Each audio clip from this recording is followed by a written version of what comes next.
किसी भी देश के बारे में अगर आपको जानना है तो सबसे पहले उस देश के त्योहारों के बारे में आप जानिए।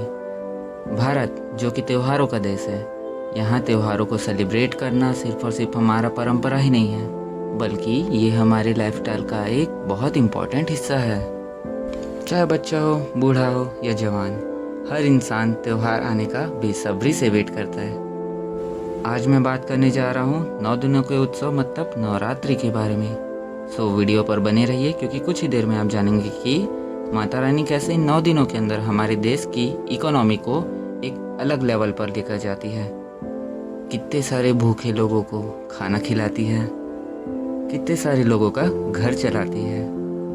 सो let's start the video whose title is how Navratri और Durga Puja festival helps India. कुछ सवाल आपके मन में ज़रूर आ सकते हैं कि इन 9 दिनों के अंदर भला कितना ही एम्प्लॉयमेंट बढ़ेगा, इंडिया के टर्नओवर पे कितना ही इम्पैक्ट पड़ेगा, या तो छोटे मोटे व्यापारी या धंधा करने वाले लोगों का बिजनेस कितना ही चल जाएगा। अगर आप ये सब चीज़ें सोच रहे हैं तो सॉरी, आप गलत हैं। चलिए आज मैं आपको एक्सप्लेन करता हूँ। दुर्गा माता का फेस्टिवल मतलब नवरात्रि जो कि 9 दिन चलता है और 10वां दिन विजयदशमी होता है। पिछले साल 2023 में कलकत्ता में 9 दिनों के अंदर 50,000 करोड़ का बिजनेस हुआ था। आईपीएल हमारे देश का सबसे बड़ा स्पोर्ट इवेंट है जो कि 2 महीने चलता है और इसमें 15,000 से 20,000 करोड़ रुपए का बिजनेस होता है। लेकिन आपको पता है नवरात्रि में, जैसा मैंने अभी थोड़ी देर पहले आपको बताया, कलकत्ता ही में सिर्फ 9 दिनों के अंदर 50,000 करोड़ का बिजनेस हुआ था पिछले साल 2023 में। तो सोचिए कहाँ आईपीएल और कहाँ नवरात्रि। ये जो डाटा है वो तमाचा है उन लोगों के ऊपर जो बोलते हैं कि हमारे देश के फेस्टिवल्स बेकार हैं, डीजे बजता है, शोर शराबा होता है। लेकिन असलियत में ये वही लोग हैं जो छोटा मोटा अपना ठेला लगा करके बहुत पैसा छापते हैं और त्योहार कंप्लीट होने के बाद उसी त्योहार को गालियां देते हैं। चलिए अब आगे की बात करते हैं। मार्केट में अचानक से चीज़ों की डिमांड बढ़ जाती है, फिर चाहे वो सोना चांदी हो, फूल फल हो, कपड़े हो, गाड़ी हो, गहना हो, कुछ भी चीज़ें, सब चीज़ों का डिमांड बढ़ता है। टेक्सटाइल इंडस्ट्री 60 से 65% का इजाफा दिखाती है, गहनों में 70 से 80% का इजाफा होता है और डेली नीड्स के जो सामान हैं उनकी खरीदी बिक्री पे 40 से 45% का इजाफा होता है। आपने सुना ही होगा, आपके बगल वाले अंकल हर नवरात्र पे कुछ ना कुछ नया गाड़ी लेते हैं। तो ऑटोमोबाइल इंडस्ट्री में भी 50 से 55% का ग्रोथ होता है। बात सिंपल सी है, हम भारतीय कोई भी शुभ काम करना चाहते हैं शुभ दिनों पे, और नवरात्र से बढ़िया दिन हमारे लिए और कोई हो ही नहीं सकता। छोटे रूप में बात की जाए तो दुर्गा पूजा की वजह से करीब 3 लाख लोगों को रोजगार मिलता है। चाहे कोई मूर्तिकार हो, मजदूर हो, पुजारी हो, फूल वाला हो, दूध वाला हो, सिक्योरिटी गार्ड हो, इन सभी को 9 दिनों के अंदर काम मिलने का चांस बहुत ज़्यादा होता है। सोचिए 9 दिनों के कारण कितने सारे परिवार का घर चलता है। इतना दूर अगर आप वीडियो को देख चुके हैं तो प्लीज़ मेरी इस मेहनत पे लाइक, शेयर और सब्सक्राइब कर दीजिए ताकि और अच्छे कंटेंट पे मैं वीडियो बना सकूं। चलिए अब आगे बढ़ते हैं।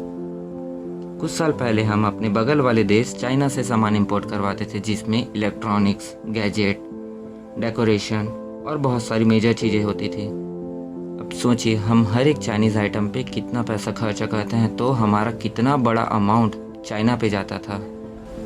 कहते हैं ना कोई चीज़ अच्छे के लिए होती है। कोरोना ने बहुत सारे लोगों का बहुत कुछ छीना, लेकिन इसी कोरोना के नाम से हम लोगों ने बहुत सारी चीज़ें सीखी। कोविड के बाद भारतीय जनता ने न सिर्फ चाइनीज़ ऐप को बैन ही नहीं किया बल्कि चाइनीज़ चीज़ों को भी लेना छोड़ दिया। इसका सबसे बड़ा फ़ायदा हमारे देश की जनता को हुआ। हमारी भारतीय सरकार जिन्होंने बहुत सारे इनिशिएटिव चालू किए, जैसे कि made in India, make in India, स्वदेशी अपनाओ, इन सब प्रोजेक्ट्स के नाम से हमारे देश में ज़्यादा रोज़गार मिलने लगा, ज़्यादा चीज़ें बनने लगी, लोग स्वदेशी चीज़ों को अपनाने लगे, व्यापार में इजाफा हुआ। नतीजतन हमारे देश की इकोनॉमी और मजबूत होने लगी। अब इन नवरात्रि के 9 दिनों के अंदर रेट चाहे कुछ भी हो, लोग खरीदी तो करते ही हैं, तो खरीदी करने के नाम से बहुत सारे लोगों का और व्यापार बढ़ा। नवरात्रि के 9 दिनों के अंदर लोग घूमने तो बिल्कुल जाते हैं।